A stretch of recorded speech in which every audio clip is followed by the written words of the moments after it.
Alhamdulillah Rabbil Alamin Ar-Rahmanir Rahim Iyyaka na'budu wa iyyaka nasta'in Shiratal mustaqim Shiratal ladzina an'amta 'alaihim ghairil maghdubi 'alaihim waladdallin. Bismillahirrahmanirrahim. Assalamualaikum warahmatullahi wabarakatuh. Alhamdulillahi wa kafa wa salatu wa salamu ala rasulih Mustafa wa ala alihi wa ashabihi wa man ihtada. Subhanaka la ilma lana illa ma 'allamtana innaka antal alimul hakim. Rabbi shrah li sadri wa yassir li amri wahlul 'uqdatam min lisani yafqahu qawli. Allahumma ij'alna minal ladzina yastami'una al-qawla fayattabi'una ahsanah waj'alna minar rasyidin. Allahumma amin. Yang saya hormati barisan kehidupan puasa dan para petugas Masjid Al-Kautsar yang hadir pada malam ini. Yang hormati Fadil Tuan Imam Tuan Bilal, Ashabul Fadilah dan Tuan Ustaz, Tuan Haji, Puan Hajab, saudara-saudari sidang hadirin dan hadirat, muslimin dan muslimat yang dirahmati Allah Subhanahu wa taala sekalian. Alhamdulillah, kita bersyukur kepada Allah Subhanahu wa taala kerana masih sayangkan kita hingga beri kesempatan pada kita untuk bertemu semula pada malam ini insya-Allah.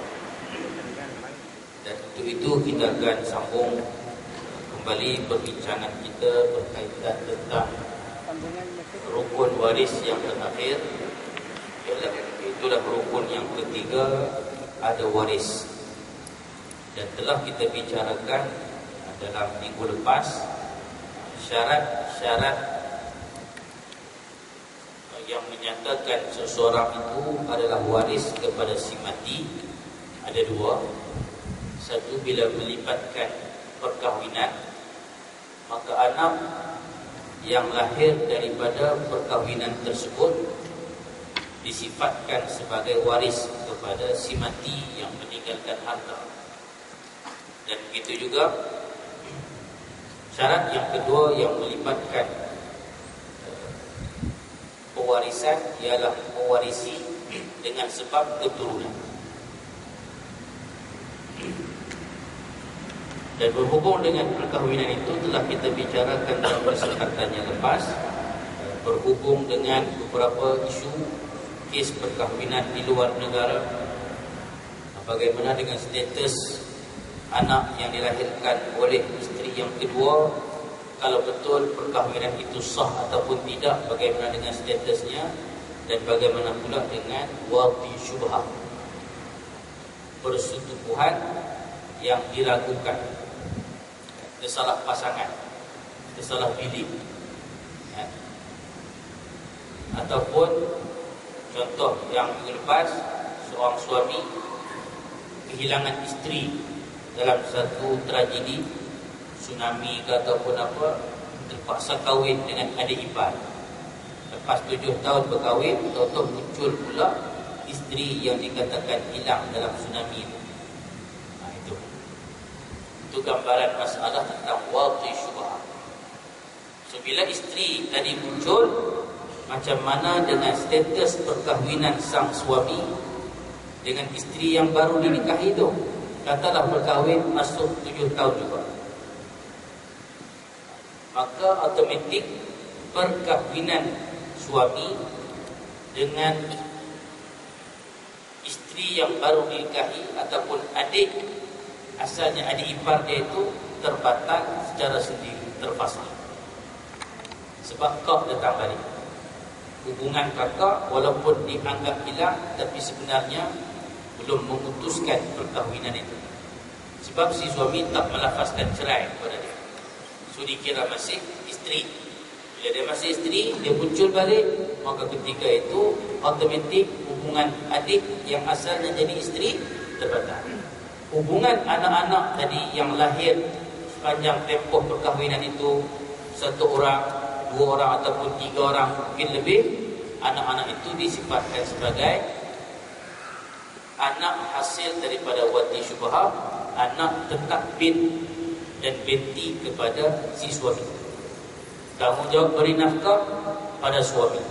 Dan kalau kata suami meninggal, maka harta yang ditinggalkan oleh si suami juga boleh diwarisi oleh anak-anak yang kisnya macam itu. Sebab dia tetap anak, dia tetap berbin dan berbintikan bapak dia, walaupun pernikahan bapak tadi dengan mak dia terhenti setengah jalan. Berhubung dengan permasalahan khusus berkaitan dengan waris, sebenarnya kitab Fiqhul Manhaji itu dah sampai. Cuma saya akan selesaikan dulu perbincangan ini, selesaikan dulu tentang arkanul at-tariqah ataupun arkanul warasah ini selesai.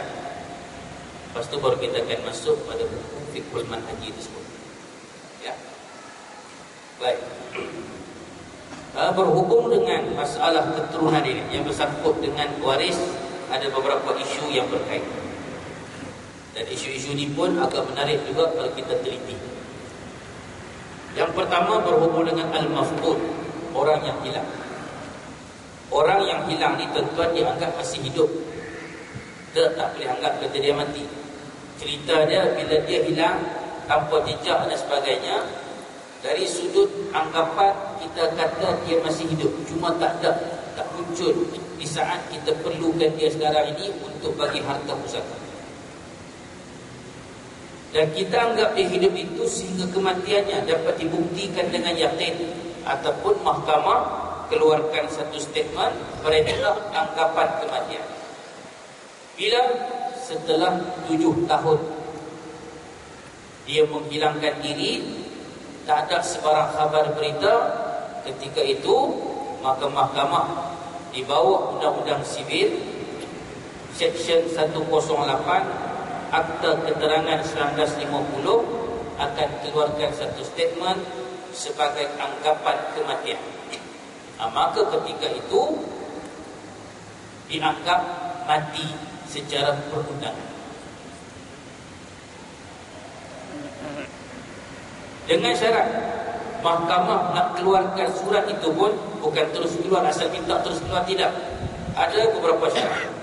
Yang pertama, terputus langsung hubungan tanpa apa-apa khabar berita dalam tempoh tersebut. 7 tahun tu senyap sepi, tak ada sebarang maklumat dan perkhabaran tentang individu yang dikatakan hilang. Yang kedua, warisnya, anak-anak ni buat tuntutan, permohonan, memohon anggapan kematian di mahkamah. Selagi anak tak tuntut, selagi itu mahkamah tidak proceed kes ini. Dan ketiga, mahkamah berpuas hati dengan keterangan yang dikemukakan oleh pihak yang memohon. Ada bukti, dia minta waris kemukakan bukti-bukti yang kau bilang si mati individu ni dah meninggal. Apa bukti? Kita kena kemukakan bukti tersebut. Dan setelah itu, sesudah dikeluarkan perintah anggapan kematian, barulah orang yang hilang tu dianggap mati. Kalaulah yang dianggap mati ini seorang yang ada harta pusaka, maka harta yang dia tinggalkan itu barulah bahagi secara faraid kepada anak-anak yang dia tinggalkan. Kalau dia yang dikatakan hilang ni bapa, lepas 7 tahun anak-anak buat tuntutan mahkamah, minta kata bapa dia ingat mati. Setelah selesai keluar sijil tu semua, barulah boleh bagi harta pusaka. Sepanjang tempoh 7 tahun tu tak boleh bagi apa lagi. Simpan masuk 7 tahun sah kata keluar kenyataan anggapan kematian, barulah keluar. Kalau yang si mati itu orang yang ada harta. Kalaulah yang dianggap mati itu pula kategori anak yang patut boleh menerima harta pusaka, maka bahagian dia itu, tuan-tuan, harta pusakanya, kalau dia dianggap dah mati, maka harta tersebut jatuh kepada orang lain. Dan kalau dia ada isteri, isterinya pula boleh berkahwin dengan lelaki lain ketika itu. Okey, itu isu yang berkait bila mana seorang yang hilang telah diputuskan anggapan kematian dia oleh mahkamah. Yang boleh buat kerja ni mahkamah saja. KK tak boleh, yang KK pun tak boleh. Anggapan kematian ni hanya diputuskan oleh mahkamah. Mahkamah pula mahkamah sivil berdasarkan peruntukan undang-undang. Okay. Kemudian isu yang kedua berkait dengan janin, anak dalam kandungan.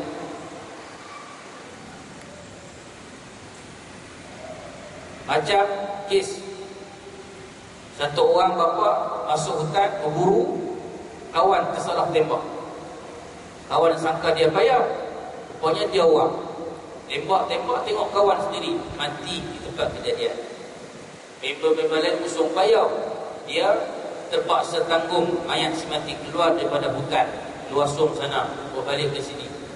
Anak rupa-rupanya ada dalam kandungan si isteri, yang waktu dia keluar pergi berburu tu, isteri masih lagi hamilkan anak dia. Anak masih dalam kandungan. Baik, anak dalam kandungan boleh mewarisi harta pusaka dengan dua syarat. Anak, syarat pertama, tunggu sampai dia lahir. Lahir pula tunggu sampai dia dilahirkan hidup, walaupun hanya seketika. Baby tadi lahir menangis teresa-esa, tertusnya dalam kabut, nurse bawa pergi doktor cek, kata baby itu dah meninggal dunia. Rupa-rupanya dia pun tak boleh duduk lama sebab bapak dia tak ada. Dia pun ditakdirkan oleh Allah Subhanahu Taala pergi mengiringi pemergian bapak dia di alam baka. Anak tadi sempat lahir, menangis, merengek, tanda kata dia hidup, lepas tu dia meninggal. Maka anak ini, tuan-tuan, layak untuk mewarisi harta pusaka yang ditinggalkan. Ada bahagian untuk dia, sebab dia sempat hidup. Okay? Ada bahagian untuk dia.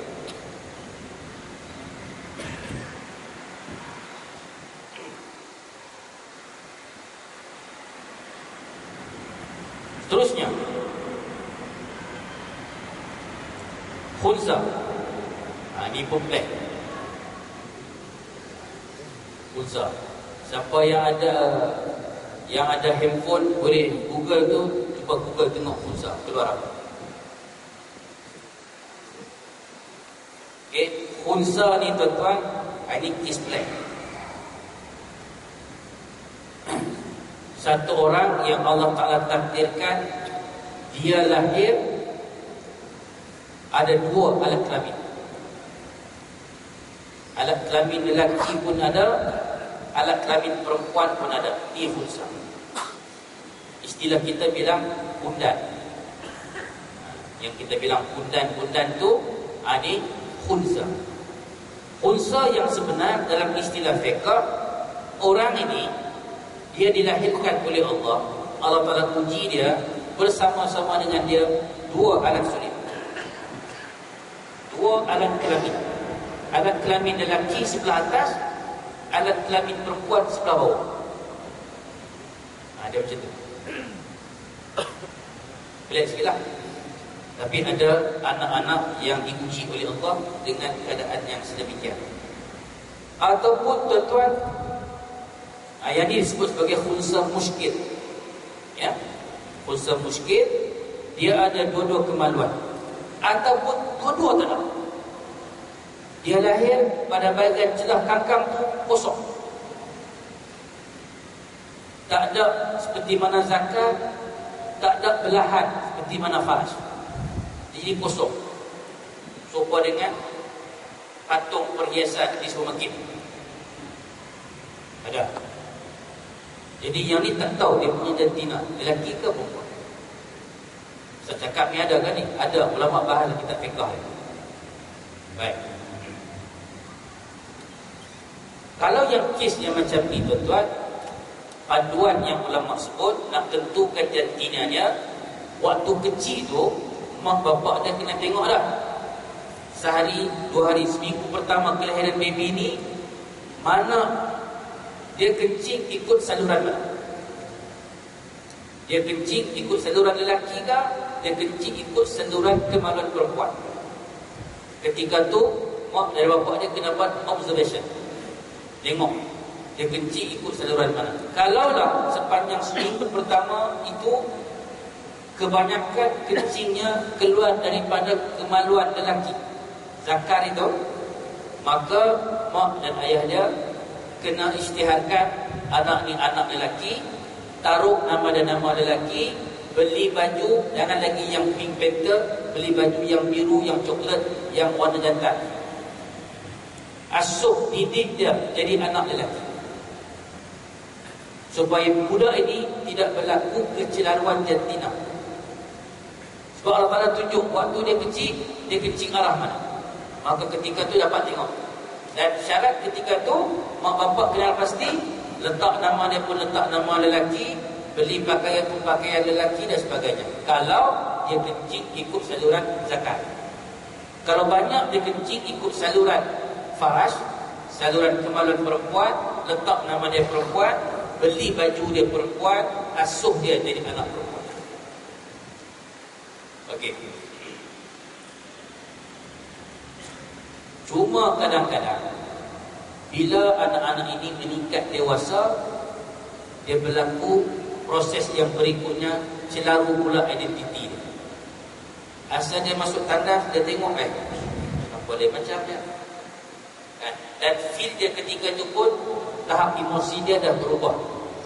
Itu yang kadang-kadang saya pernah bawa isu ni di Radio Tawau kan, kawan kepada DJ Bayum tu sendiri kan, suatu peringkat rendah, memang dia diasuh sebagai anak lelaki, diasuh sebagai anak lelaki dan sebagainya, sampai masuk sekolah menengah kan. Toto lepas SPM berjumpa pakai tudung ini, sampai tahap ada yang buat pembedahan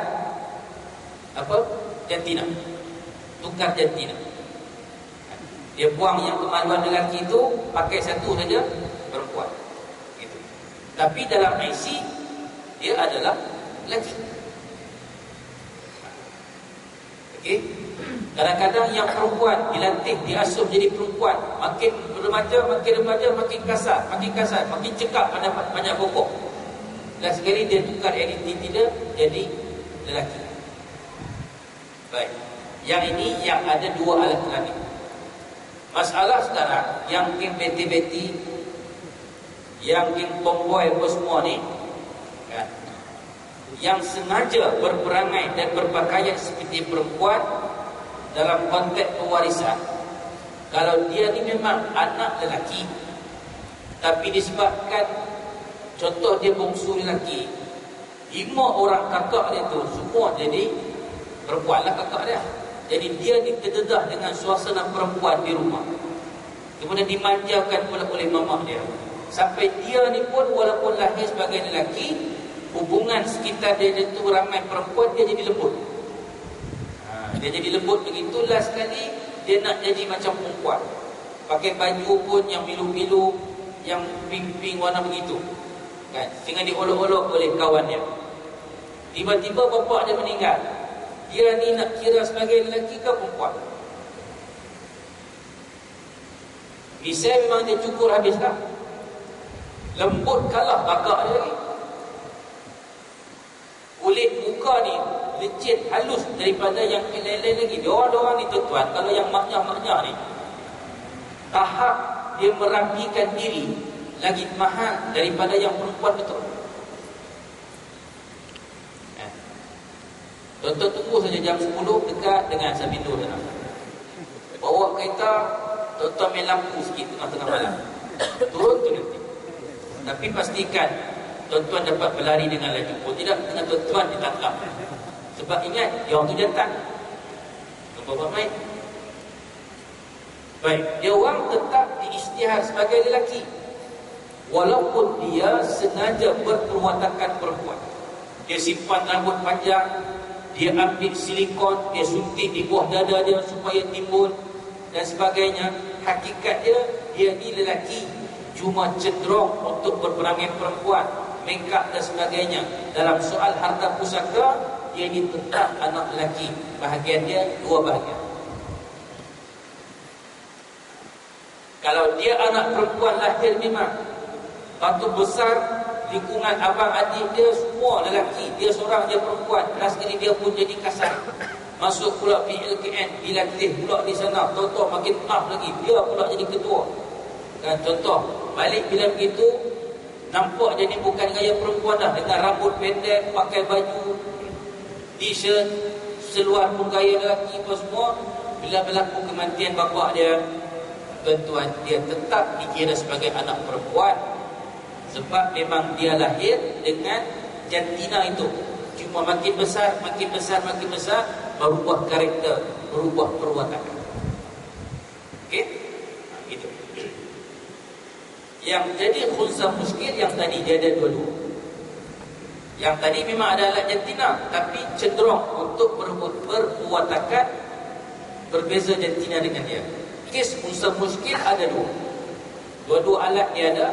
Kemudian bila sampai satu tahap, walaupun kecilnya mak dia latih, ayah dia latih untuk jadi lelaki, bila makin besar, dia cenderung pula untuk jadi perempuan. Ini disebut sebagai khunsa muskil. Dia pun tak tahu apa ni jantan ke betina, dia pun tak tahu.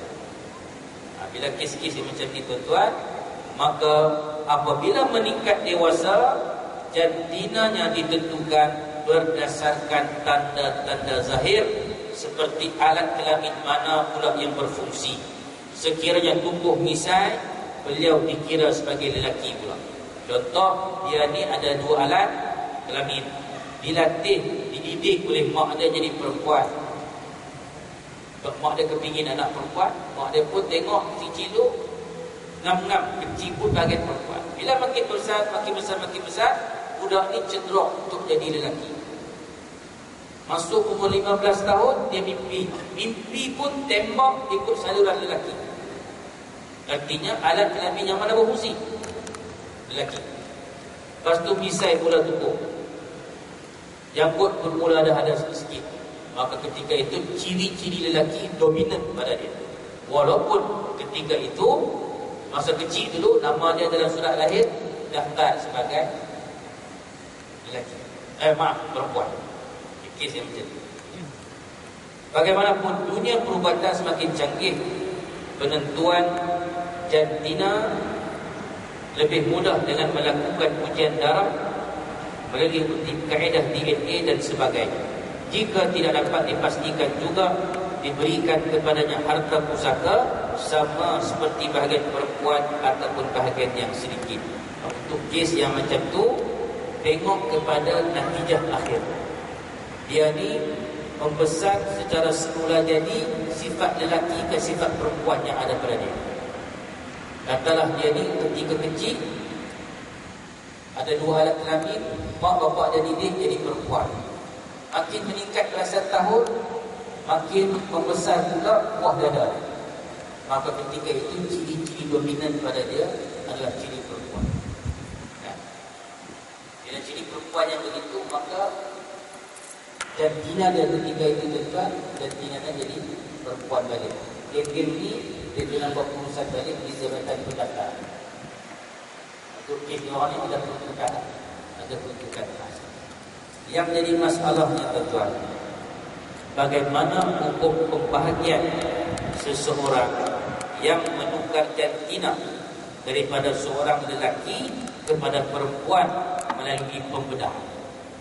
Ini isu yang berlaku sekitar dekat bulan puasa tahun lepas. Kan? Satu orang di Terengganu, cantiknya muka dia tu, tonton jantan lelaki. Dia ni sampai buat pembedahan di siap, potong alat lelaki tu, potong, buat pula alat jantina perempuan. Ada beberapa buah negara di dunia ini yang membenarkan amalan pembedahan ataupun perubatan sedemikian. Singapura sebagai contoh, tapi dengan kos yang lebih mahal. Thailand ada juga, tapi lebih murah. So banyak orang pergi ke sana. Contoh baca dalam Mastika dan sebagainya, banyak kisah-kisah yang macam itu. Dia asal lelaki, lepas tu cenderung untuk tukar jantina, maka akhirnya dia berperwatakan seperti perempuan. Jadi bukan jenis ada dua alat tadi ni, tak. Okey, di kes yang saya sebut ni, dia ada satu jantina lelaki tapi dia potong, dia buat alat perempuan. Bukan kes musa muskilah. Bukan kes musa muskilah. Baik, bila kes begini tuan-tuan, anak ni nak kira sebagai anak lelaki ke anak perempuan bila bapak dia pergi.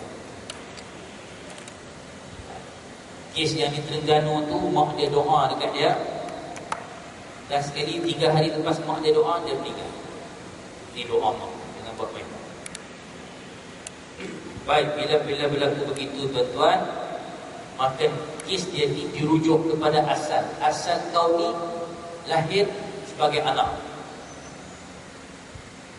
Sebab dia ada satu anak kelamin saja, maka dia diisytiharkan sebagai anak kelamin. Maka pembahagian harta pusaka dia ni ikut kaedah anak lelaki. Tak boleh buat ikut perempuan. Sebab jantina yang baru itu dia buat, dia bikin, dia merubah ketentuan ciptaan Allah Subhanahu Wa Taala. Tindakan itu haram. Sama juga kes yang memeningkan beberapa tahun lepas, bila mana geng yang buat pembedahan alat jantina ni tuan-tuan, dia pergi haji. Dia pergi buat haji. Okey? Bila dia pergi buat haji tuan-tuan, dalam nama dia di Messi, dalam surat lahir, nama dia nama lelaki. Cuma dia ni dah buat pembedahan jantina apa semua. Kemudian suntik lagi botok dan juga silikon di susu ni. Bila dia pakai ihram lain. Bila dia pakai ihram lain macam. Sudah. Geng-geng jemaah haji ifrat susah dia. Ustaz kami dah kena pantang lama. Tengok jadi macam satu macam, nak ingat bini kami. Nak dia tak boleh haji ifrat. Masalah paling utama sewaktu di padang Arafah. Dia ni nak letak di khemah mana?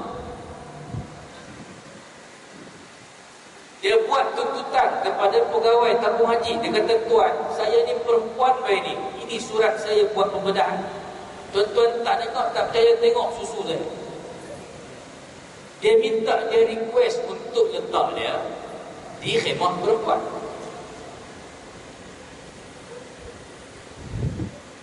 Pegawai tabung haji berfikir nak letak di khemah perempuan, dia ni asal jantan. Urwara tu. Kalau dia buat kemudian dengan yang perempuan, sebab dia ni asal lelaki. Bila lelaki, tarikan daripada perempuan tu, biar kau ubah macam mana pun, ada karan. Nak letaknya di khemah lelaki, kesian jemaah haji lelaki yang lain. Hak geng-geng pantang ifrat ni. Kan? Tuan-tuan bayanglah duduk satu khemah, tengok kawan dengan kulit cantik putih, baru timbul lagi, menonjol lagi di bahagian dada. Dia macam konsentrate melempar jamrah tu tak kena tu, dia lari. Macam lah dari tuan-tuan apa macam kebetulan yang pergi haji masa tu pengarah tabung haji sendiri, dia kata untuk kamu special case, kamu duduk khemah sekali dengan saya lah senang. Sebab khemah kawan tu dia tak banyak. Khemah tu dalam 2-3 orang saja. Kes kamu ni special, kamu duduk khemah dia. Daripada bikin kacau orang, huru-hara apa semua, kegangguan seksual, perasaan dan sebagainya, kamu duduk khemah dia. Laku itu.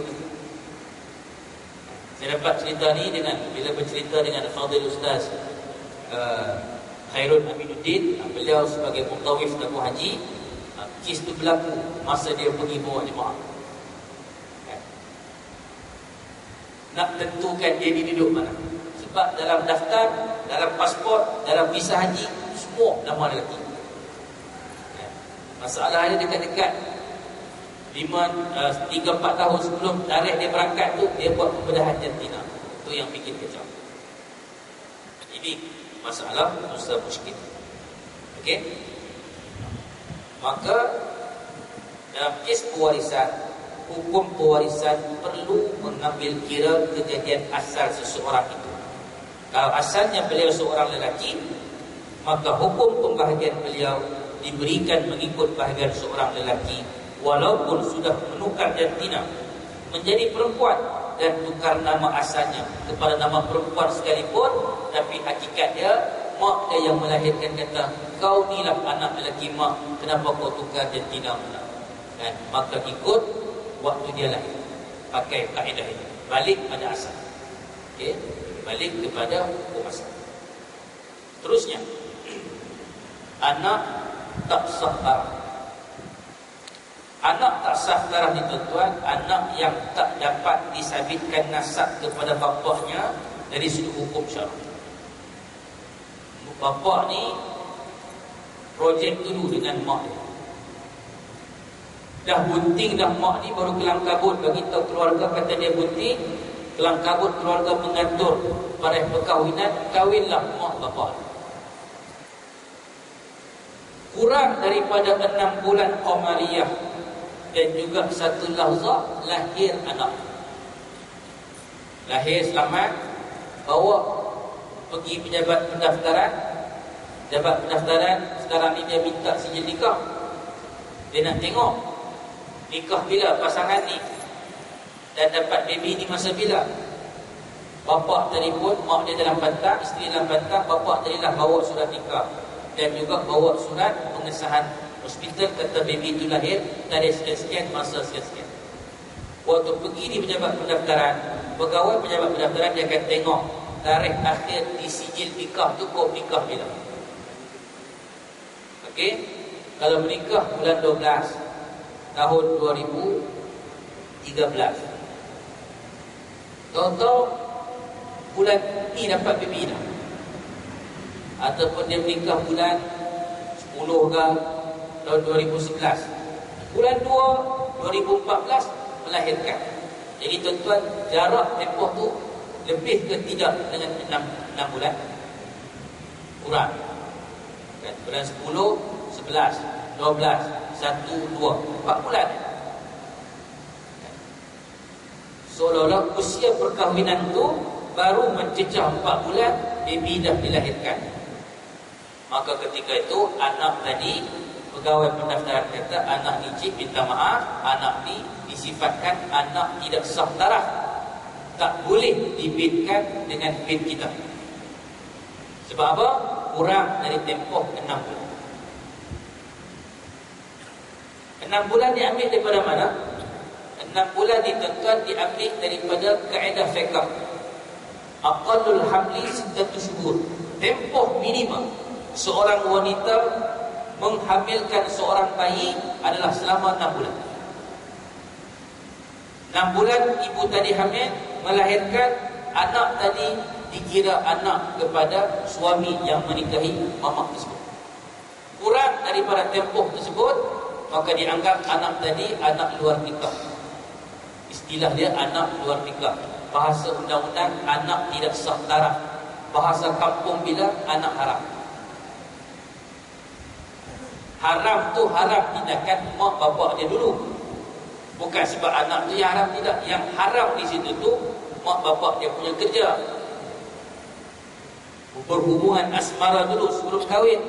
Akhirnya terlanjur, bila terlanjur bunting, nak selamatkan keadaan, kahwin juga. Kahwin-kahwin Tuhan takdirkan pecah rahsia, lahir sebelum 6 bulan. Tak boleh juga dibidkan dengan lelaki yang kahwin dengan emak. Bahasa lebih sopan, anak tidak sah darah. Okey. Dalam kes yang sebegini, sama juga anak tidak sah darah, anak yang terhasil daripada perzinaan ataupun wanita tadi dirogol. Dirogol, dia tekanan, burung dan sebagainya, hamil, tak nak siapa yang kahwin dengan dia pada masa itu. Selesai daripada dia melahirkan, anak tadi tidak ada bapaknya, anak itu dikenal sebagai anak tidak sah darah. Ataupun Pejabat Mufti Kerajaan Melaka menjelaskan anak tidak sah darah ni, kes yang kita sebut tadi, anak yang lahir kurang 6 bulan 1 lahzah, 6 bulan qamariyah, dia lahir kurang daripada tempoh tersebut, tempoh menikah kurang daripada 6 bulan, maka anak tadi anak tidak sah darah. Tapi kalau masuk bulan ke-7, bulan ke-8, bulan ke-9 lahir, itu tidak menjadi sebarang pertikaian. Semua orang cakap gunting kelamin lah. Orang cakap gunting kelamin. Yang kurang daripada 6 bulan tu, orang akan bercakap macam-macam. Ya. Ataupun kelahiran tu lebih 6 bulan. Lebih 6 bulan Qamariah. Tiba-tiba salah seorang daripada mak atau bapa ni buat pengakuan, kata anak ni anak luar nikah, dia kata.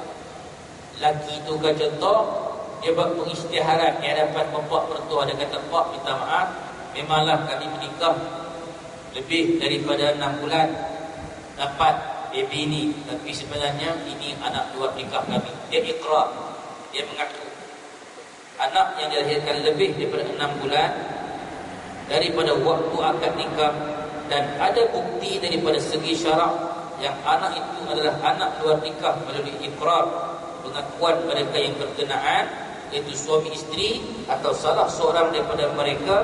Ada 4 saksi. Maka di sisi pejabat mufti Melaka, mereka bilang anak itu pun anak tidak sah haram, tak boleh dibinkan atau dibintikan dengan lelaki yang mengakui mak. Jadi anak tu anak siapa?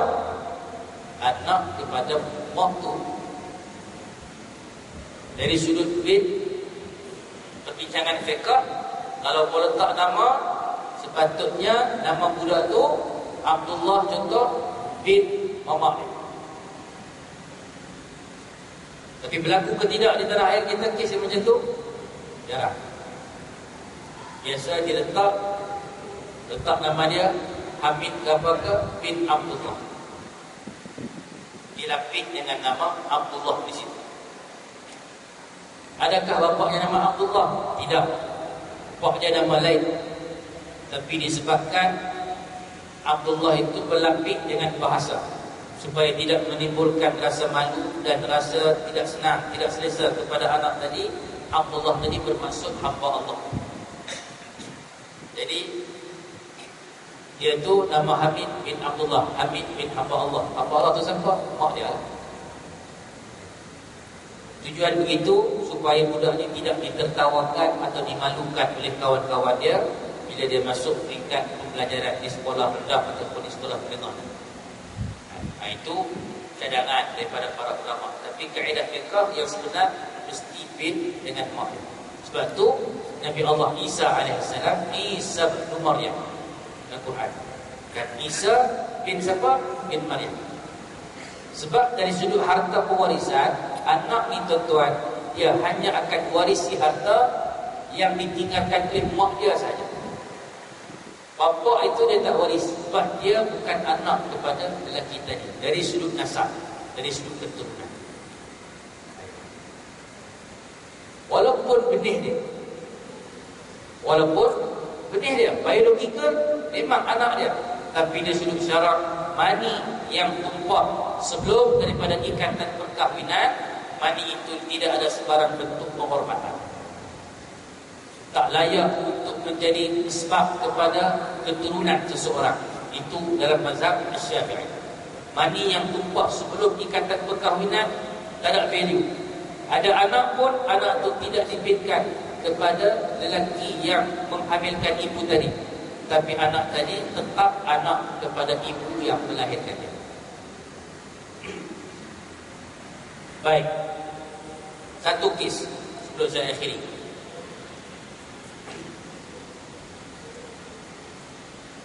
Bila macam tu tuan-tuan, dari sudut hukum, anak ni dia tidak layak mendapat harta pusaka yang akan ditinggalkan oleh bapa. Contoh, satu kes, seorang anak lahir daripada persetujuan, lahir daripada suatu persetubuhan yang haram. Ali punya seorang isteri dan 4 orang anak, 2 lelaki, 2 perempuan. Ini gambaran kes. Ali ini nikah dengan seorang perempuan, alhamdulillah dapat 4 anak, 2 lelaki, 2 perempuan.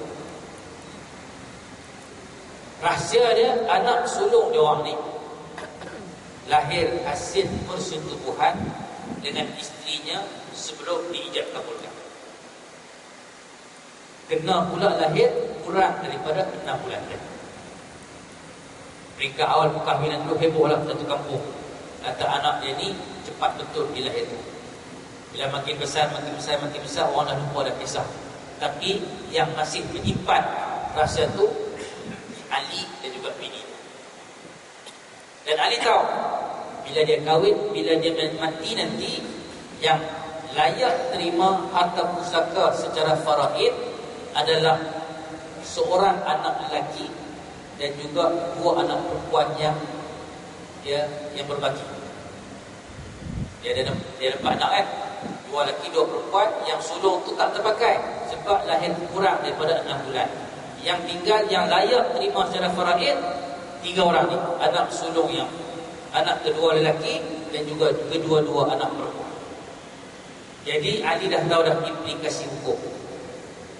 Maka macam mana cara Ali nak tolong supaya anak dia yang sulung ini pun dapat bahagian? Dia bagi tahu siap-siap. Yang pertama, bagi tahu siap-siap kepada adik-adik yang ada. Ni bapa kumpul kamu semua, 2 lelaki 2 perempuan. Begini, bila bapa nanti bapa harap kamu 3 orang ni saling meridai untuk harta bapa juga diwarisi oleh abang kamu yang sulung. Kenapa Pak? Bagi tahu kisah sebenarnya. Satu cara. Kaedah yang kedua, bapa berwasiat. Sekiranya beliau meninggal dunia, harta pusakanya perlu dibahagikan kepada semua anak, termasuklah anak sulung, mengikut kadar faraid atau mengikut persetujuan waris-waris. Cara ni lebih berhikmah. Dia tahu dah kalau dia bagi tahu, pecah rahsia, bongkar rahsia ni, malu dia, silap-silap adik-beradik yang lain ni akan anti pula yang sulung ni. Maka dia dah baca dah benda begitu akan berlaku. Lebih baik Ali wasiat. Inilah bapa wasiat pada kamu semua anak-anak, bapa nanti kamu semua mesti bahagi harta secara faraid. Kalau dia tak wasiat pun memang bagi cara faraid, tapi bila pesan begitu, kesan dia tuan-tuan, anak-anak ini akan membahagikan harta mereka sebab bapa pesan. Bermakna anak sulung menerima pusaka berdasarkan wasiat, dan anak-anak lain menerima pusaka mengikut hukum faraid. Semua anak berhak mewarisi harta bapa mereka, dan anak tidak sah taraf itu pun turut tidak dipikirkan. Sebab bila bapa dia sebut itu, bapa minta kamu bagi secara faraid.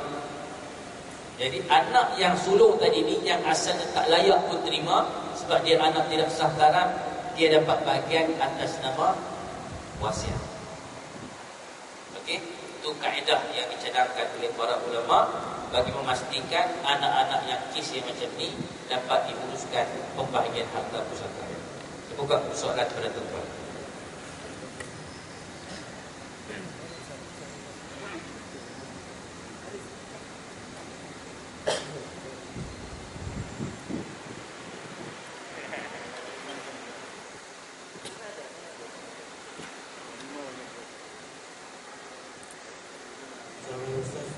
Waalaikumsalam. Apa dia? Tentang yang wasiat ini. Wasiat. Bukankah di dalam wasiat ini maksudnya dikatakan makan tertentu ada daripada harta wasiat? 3 orang anak yang tu, 1 orang anak lelaki yang kedua itu, dan juga 2 orang perempuan yang tu memang dapat bahagian pusaka secara faraid.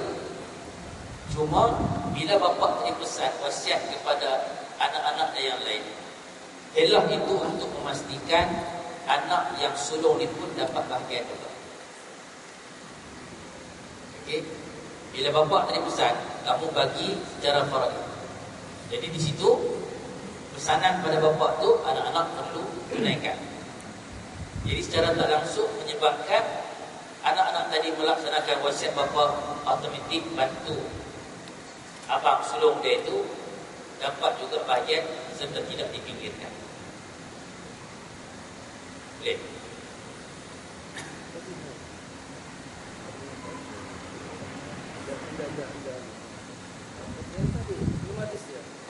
Sekiranya yang tidak ada wasiat ibu atau bapak sekolah ditingkat, sekiranya ibu bapak bahagia ini anak yang bahagia sekarang berbalik.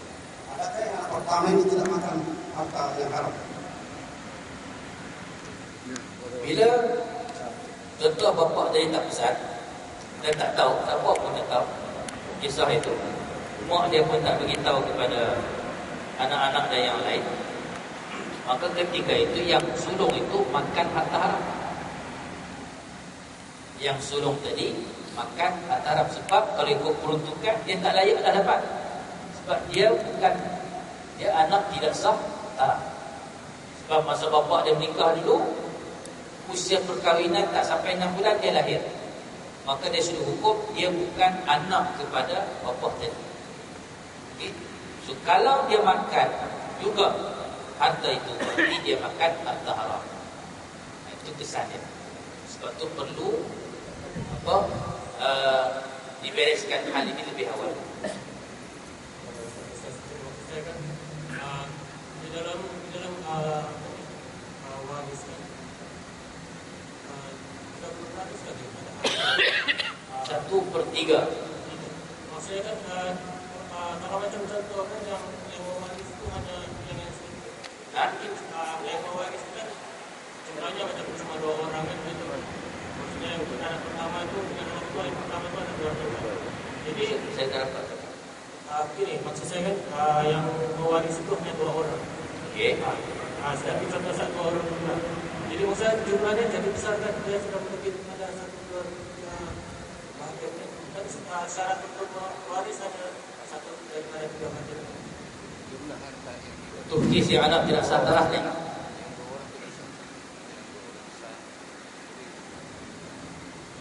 dia kes yang macam tu contoh, 2 orang anak, seorang lelaki, seorang perempuan. Contoh dua-dua lelaki, kes yang macam tadi. Dan kes yang macam tadi, maksud saya wasiat ke bapa tadi, pesan pada anak, bukan dia wasiatkan harta tu. Aku wasiatkan pada kamu, mesti bagi harta ni secara faraid. Aku nak kamu bagi harta ni secara faraid. Bila bapa tak wasiat, anak ada option nak bagi cara sama rata ke, nak bagi secara faraid, masih ada pilihan. Tapi bila bapa dah mention, aku lepas aku mati nanti aku tak mau, aku nak kamu bagi harta ni sikit ke banyak ke cara faraid. Tu yang solusi tadi ni. Jadi bila bapa buat macam tu, automatik 3 orang anak tadi memang pun akan dapat bahagian faraid dia. Memang akan dapat bahagian faraid dia. Dan anak sulung yang bermasalah tadi dapat bahagian sebab apa? Dengan sebab wasiat bapa. Bukan bapa dia wasiat. Kalau bapa dia wasiat, aku wasiatkan pada kamu, okey, satu ini pada anak sulung. Memang kan wasiat itu tidak sah. Sebab anak-anak masih ada. Apa hal pula bapa wasiat untuk abang sulung, apa kena peruntukkan sikit-sikit begini? Apa? Kan? Yang saya maksudkan tadi, bapa tadi berwasiat, harta ini kamu anak beranak urus secara faraid. Aku nak urus macam tu. Jangan bagi sama adil, jangan bagi sama banyak, aku tak mahu. Bapak cakap gitu. Bila cakap itu, otomatik apa? Penyelesaian tadi akan berlaku secara adil dan juga sama-sama. Dia macam yang saudara timbulkan pasal wasiat tu, dia tak akan jadi, akan terlaksana wasiat tersebut sebab pandangan umum melihat si mati meninggalkan 2 anak lelaki. Maka 2 anak lelaki tadi akan terima harta secara asabah, secara berbaki. Tolak bahagian mak, maka baki itulah bahagian anak-anak tadi. So dia bukan dapat bahagian secara wasiat, tapi bapa dia pesan Wasiatkan tolong bagi cara pusaka, cara faraid tu. Nampak? Okey? Ustaz. Ini lain ceritanya Ustaz. Seorang ayah yang belum meninggal, sebelum 1 minggu sebelum dia meninggal, dia ada pesan kepada anak laki-lakinya yang tua. Walaupun anak laki-laki itu anaknya tua, tapi orang tua itu dia ada pesan kepada anaknya, jangan kau rebut harta yang saya tinggalkan semua itu. Kau pikir cari harta sendiri supaya kau dapat harta sendiri. Jangan kau pikir harta orang tua. Cuma boleh terus jadi anak itu pun dia tidak mau pikir sudah harta orang tua itu. Masalah ada pesan orang tua yang dia sama kes dengan anak derhaka. Anak derhaka yang sama ada dianggap derhaka oleh mak bapak dia. Memang mak bapak dia baca dengan dia istihad jadi anak derhaka. Umum di majlis kahwin ni kan kata kau ni anak derhaka, jangan kau balik, kau bukan keturunanku, kau tak layak terima seset pun daripada harta. Kan ini Sibuk Sarawak dalam filem apa tu? Ya. Filem penyanyi tu kan, Osman Jelani tu. Okay. Ataupun mak bapak ni adalah anak-anak yang dia tak suka. Atas sebab-sebab tertentu mak bapak ni benci dengan anak-anak. Sampai ke tahap mak bapak tu pesan, kalau aku mati nanti, kamu adik-adik jangan bagi sesen pun harta mak ni pada abang. Mak memang tak mampu dia anak. Ataupun sama kes macam yang abang sebut tadi, bapak tu pesan macam tu, pesan ni bapa harta, bapak jadi setengah mati, kau jadi harta sendiri. Jangan pandai-pandai sibuk harta bapak. Kan? Dia pesan macam tu. Itu kira wasiat ke tidak? Boleh dianggap sebagai wasiat. Tapi adakah terpakai dalam syarak? Tak terpakai. Sebab automatik bila dia mati, harta itu bukan harta dia. Harta tadi akan turun kepada anak-anak secara orang itu, secara warisan. Bila berlaku dia mati, dia dah cukup syarat dah rukun pusaka itu, dia mati. Kemudian dia mati, tinggal harta ke tidak? Tinggal. Automatik harta tu milik siapa? Milik waris yang ditinggalkan.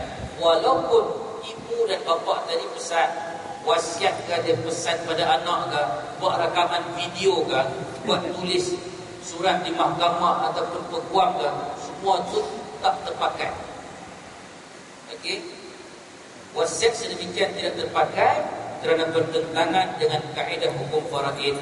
Mereka adalah anak si mati yang sebenar.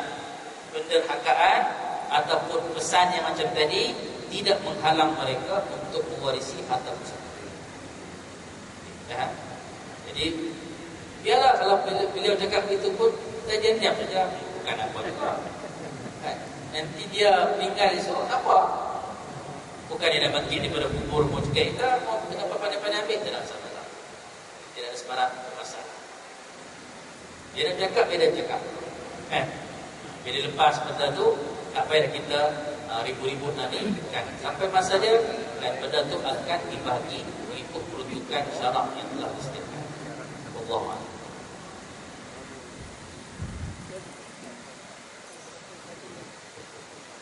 Ustaz, saya nak tanya tentang yang isteri yang hilang tadi Ustaz, yang setelah 7 tahun kemudian isteri yang pertama muncul, maka terbatallah rumah nikah yang adiknya itu kan, Ya, secara otomatik.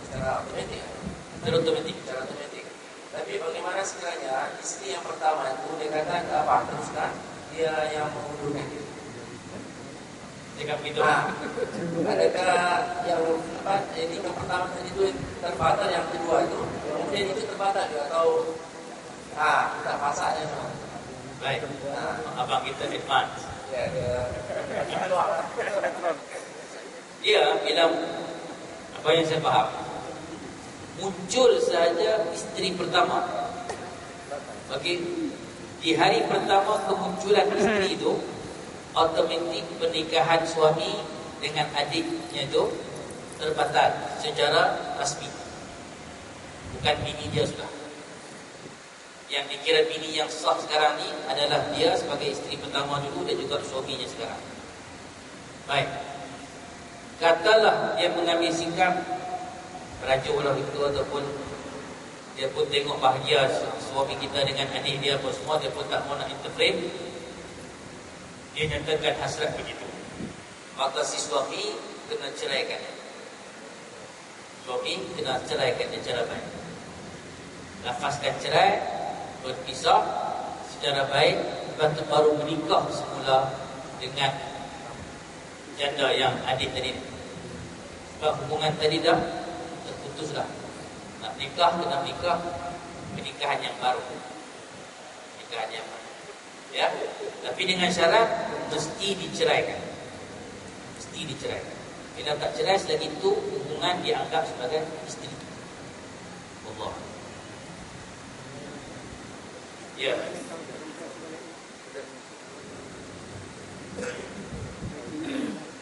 Assalamualaikum Ustaz. Waalaikumsalam. Saya ingin mengucapkan soalan.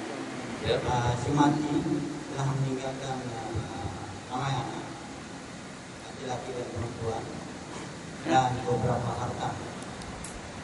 Bolehkah harta si mati dibagikan sama rata oleh anaknya yang dia tinggalkan, laki-laki dan perempuan, secara sama rata dan dengan persetujuan mereka bersama? Bolehkah? Kalau adik-beradik semua pakat setuju, berunding semua setuju, okey, abang pun dapat sama banyak, adik pun dapat sama banyak, lelaki sama banyak, perempuan sama banyak, semua setuju, semua lapang dada, semua senang hati, tak ada masalah. Boleh berarti. Yang penting jangan ada pertikaian pula selepas daripada itu. Itu saja.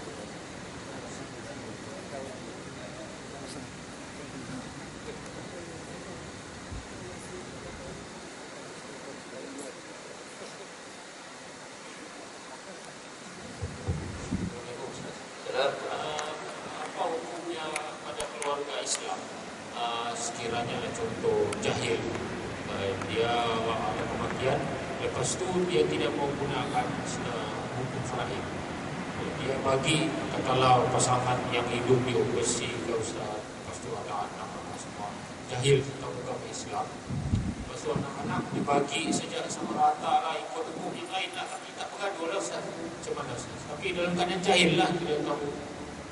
Yalah, jahil Ustaz. Sebarang tindakan yang terhasil daripada kejahilan, itu semua di bawah rahmat dan pengampunan daripada Allah Subhanahu Wa Taala. Sebab tindakan itu hasil daripada tak tahu, hasil daripada tidak ada pengetahuan agama tentang hal tersebut. Maka mudah-mudahan Allah Taala memberikan keampunanlah kepada kita yang lakukan benda tersebut dalam keadaan kita jahil. Isu yang kedua, sekarang ni tahu bahawa dalam Islam ni sudah ada penetapan kaedah faraid untuk keselarasan pembahagian harta pusaka. Lepas tu nak bagi juga secara suka, secara sama banyak, kan? Di mana yang berlaku sekarang.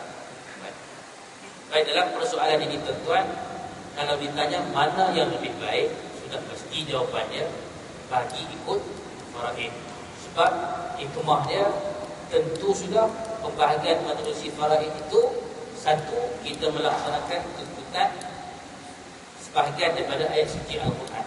Dan yang kedua, tentu dah tak bergaduh, tentu dah akan berlaku keberkatan pada sumber rezeki tersebut. Kalau kita pilih untuk bagi juga sama adik-beradik, kaedah fiqh kata ar-ridha bisyai'i ridhan bima yatawalladu an. Redha dengan sesuatu hukum, redha dengan sesuatu perkara, maka bersedialah, redhalah dengan perkara-perkara yang mungkin akan timbul selepas daripada itu. Jadi masing-masing ada buruk dan baiknya, tapi kalau diberi pilihan, maka kita balik kepada bagaimana Allah Ta'ala meletakkan satu solusi yang paling baik kepada umat Islam dalam perbincangan harta pusaka mereka. Allah Ta'ala cipta kita, sudah pasti Allah telah tahu solusi yang terbaik untuk jaga hati dan juga jaga harta kita. Okey, Allah. Assalamualaikum Ustaz. Bagaimana pula pada keadaannya mata saya, isteri saya yang tinggal. Jadi ada sebagai harta pencarian dengan sama isteri lah. Jadi harta peninggalan isteri itu berupa macam untuk sebagai emas dan sebagainya. Jadi anak 2 laki-laki, 1 perempuan. Jadi yang pada saya, imak saya yang berpindah itu adalah sebagai perempuan. Seolah-olah macam untuk mempusakai atau mengambil harta satu anak perempuan. Semana tapi yang pada abang Rasulullah dengan yang berdua tu mungkin dia reda hilang. Anak ini anak ini. Yang kedua yang pertama, yang kedua dan ketiga. Jadi masalahnya dia tu sudah lalu dah 5 tahun. Mungkin dalam minggu tu mungkin dia terbuka badan dengan buka tu macam mana bukan harta tu. Saya kata kalau nak lagi istighfar kena panggil semua sekali ataupun harta tu dikumpulkan semua macam mana pada pandangan Ustaz daripada segi pembagian dan seterusnya. Baik. Okey. Isu yang Tuan Haji sebutkan itu berkait dengan harta yang ditinggalkan oleh isteri, harta pencarian istilahnya.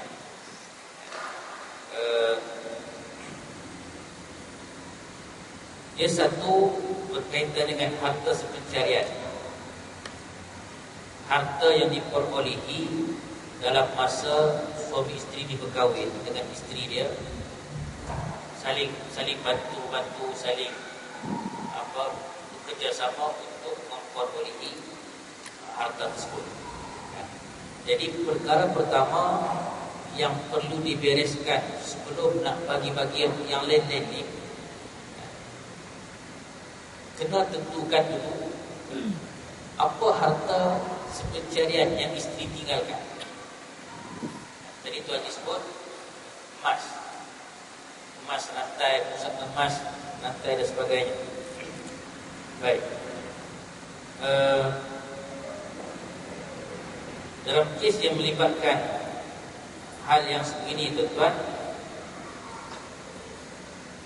dibahagikan dulu bahagian yang bahagian mana yang sepatutnya suami dapat. Dia yang ini emas tu di pihak Tuan Haji saja dapat dulu. Dia begini, jangan saya beritahu. Katalah satu set barang emas tu isteri dapat hasil daripada perkongsian perbelanjaan masa hidup.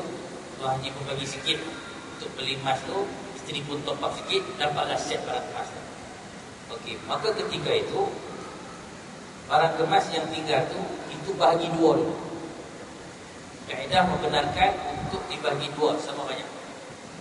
Okey, maka yang itu barang emas tadi setelah dibagi 2, contoh katalah 100 gram bidang emas, 100 gram. Okey, 50 gram tu itu harta yang layak untuk dimiliki oleh suami. Ambil siap-siap. Anak-anak boleh kacau itu.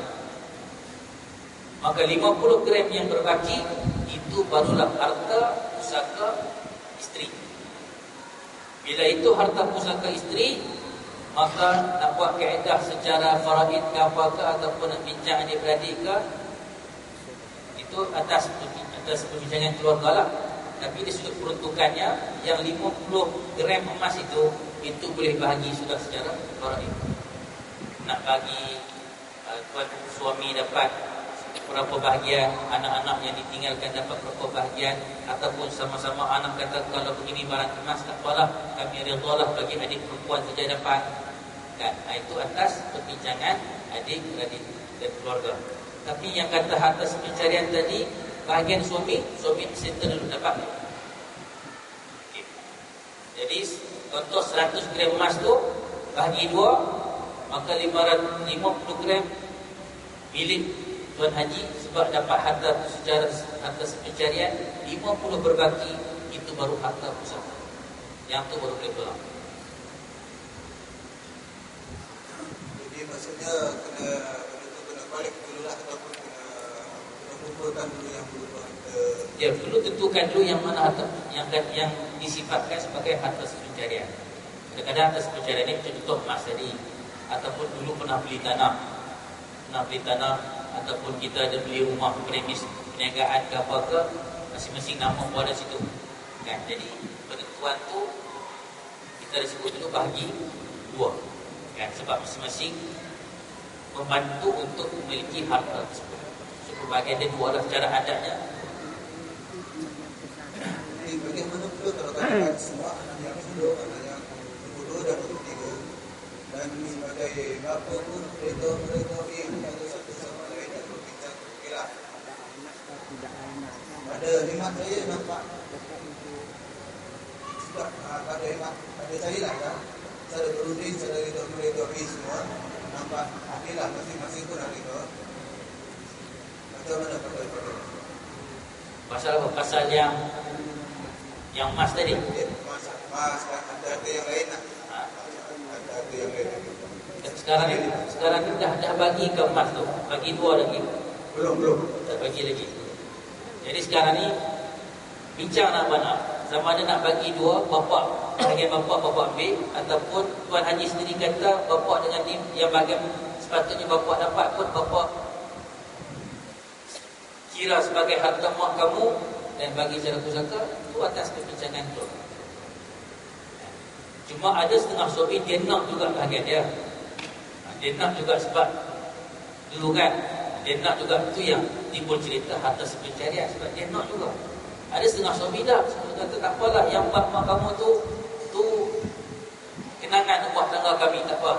Harta banyak mana yang ditinggalkan oleh mama jadi harta pusaka, tak kisah. Nanti boleh isu harta sepencarian. Sekarang ni atas suami tu, dia nak tuntut atau tidak harta sepencarian. Kalau dia tak tuntut, maka semua tu kira sebagai harta yang ditinggalkan oleh isteri.